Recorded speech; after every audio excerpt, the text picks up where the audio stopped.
Irak'ta yüzlerce Hristiyan Kürdistan regionundaki Dohuk şäheriniň içinden yürüyüş geçirip Hristiyanlaryň Mosuldan zorlan çıkarılmagyna garşy protest bildirdi. Hristiyan başgarlar şu aýyň başynda İslam döwletiniň jeňçileri olara ya İslam dinini kabul etmek ya da Hristiyançylyga uýanlar üçin salgyt tölemek buýrandan soň Mosuldan gaçyp çykmaga mezur boldy.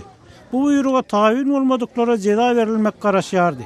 Dohuk protestçileri Irak'ın Kürt Awtonom Regionunyň häkimetlerini ýurdundan osurulan Hristiyanlara kömek etmäge we halkara jemgyýetçiliginiň olary goramak üçin has köp tagalla etmegine çagyrdylar.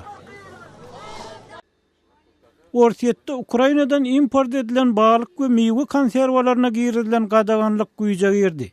Ýurdun sarp edijilerini gorayan agentligi Ukrainadan gelen konserwirlenen önümleriň käbirleriniň ýarlyklaryny dogry we dolu maglumat berilmänligi üçin olary gadagan etmek goýurdy.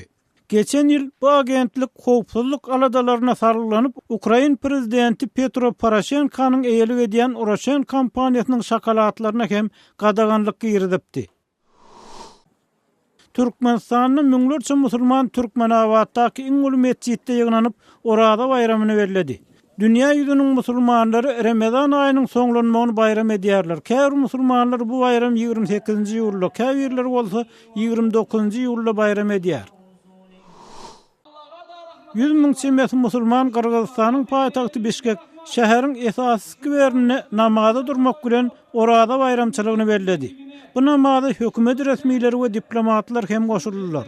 Kırgızstanyň baş müftüsi Märeka ýüzlenip musulmanlaryň arasynda agdy birligi we baragatçylyga çagyrdy. Siz täzelikler bilen tanyş boldunuz.